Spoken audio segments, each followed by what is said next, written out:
Good day, my dear friends. Today, my presentation is going to be on Quotients of Human Life. I am Dr. Sivamani. I am basically a teacher and an engineer. I have seen lot of students in my life, those who have, for whom I have acted as a well-wisher. And first of all, we are going to see what is quotient. What do you mean by quotient in human life? Actually, if any student is entering into school or college, actually we divide their activities into either curricular or co-curricular or extracurricular. So if the student is not spending much of the role in either curricular or co-curricular or extracurricular, would be considered as a weak student. The student, those who are focusing more on almost like more than 75 percentage on curricular or co-curricular or extracurricular activity, he is considered to be the strong student, and all the other categories lie in between the weak student and the strong student based upon the percentage of curricular, co-curricular and extracurricular activities they are involving. Like that, in human life we have quotients. The quotient for human life is a measurable aspect of personal development that reflects capacity of an individual to understand, manage, and optimize a specific domain of their life for overall well-being and success. So here you have to see this definition as two parts. The first part is it is a measurable aspect of personal development. Okay, so personal development is what? It reflects the capacity of an individual to understand, manage, and optimize a specific domain of their life. What is the purpose?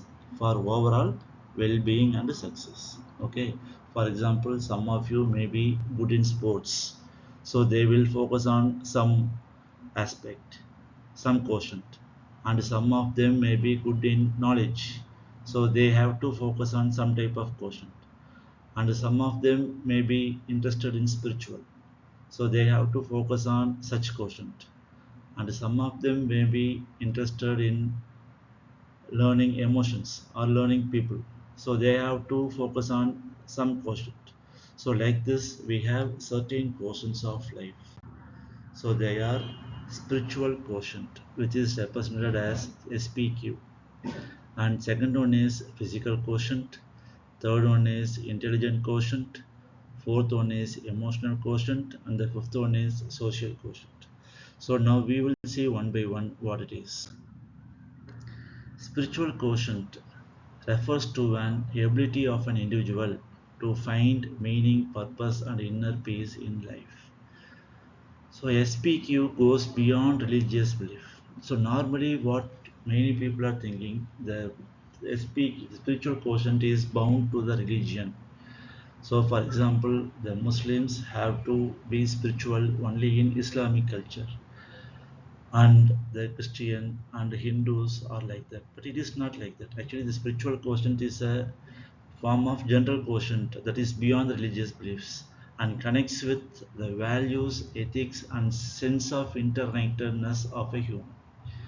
And a high SPQ enables individuals to navigate life with a sense of purpose, resilience, and integrity, especially during challenges, by aligning actions with deeper values. Physical quotient, you know very well, the physical quotient is related to the health of the people. Spiritual quotient is related to the mind and soul of the human, whereas physical quotient is related to the body and health of the human. So the physical quotient represents a people's awareness, maintenance, and optimization of their physical health and well-being. So the PQ includes aspects such as fitness of body, nutrition they are following in their day-to-day life, the rest that they are taking, and bodily awareness. A high PQ promotes energy, strength, and vitality, enabling individuals to perform daily tasks effectively and reduce the risk of illness or burnout. Actually, there is a proverb saying in English which is face is the index of mind. So like this, like this, the health is the index of a human. Because if there is a poor health, he cannot focus on any of the questions. So physical quotient is more important for a human. So the third type is intelligent quotient. So the intelligent quotient, you may heard about it very well. So it measures the cognitive abilities such as logic, reasoning, memory, and problem solving of a human. And it is directly related to the knowledge and education a human gained. IQ reflects the capacity of a human to understand, learn, and apply knowledge. So while IQ is often emphasized in academic and professional settings, it is just one aspect of a human's overall potential and doesn't encompass emotional or social intelligence. So the fourth type is emotional quotient. So the emotional quotient is the ability to recognize, understand, and manage a person's own emotions as well as the emotions of others. So here it comes both sympathy as well as empathy. So the high EQ individuals demonstrate empathy, self-regulation, and interpersonal skills, which help them build stronger relationships and cope better with stress or conflict. So the EQ plays a key role in personal and professional success. So the last type is social quotient. Actually, here you may think the emotional quotient and social quotient. Actually, the emotional quotient is a subset of social quotient, but the emotional quotient is more important to include it as a distinct quotient because it has lot of things to deal with the human life. So next we are going to see about social quotient. It refers to the ability of a human to interact effectively in social environment, form connections, and navigate social complexities. Actually, the many humans have a problem that they are not expressing their views in a correct way so that other can understand and act accordingly. Actually, they want to react instead of express. So this is not a way that the social quotient people do.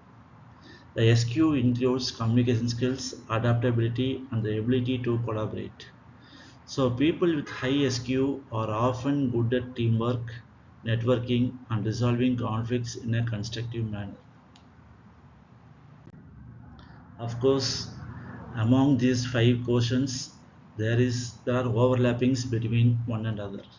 So the first overlapping, as I told you, the emotional quotient is a subset of social quotient, which involves, which both involve interpersonal skills, empathy, and communication. So already I told about empathy. Empathy means the seeing the things from others' shoes.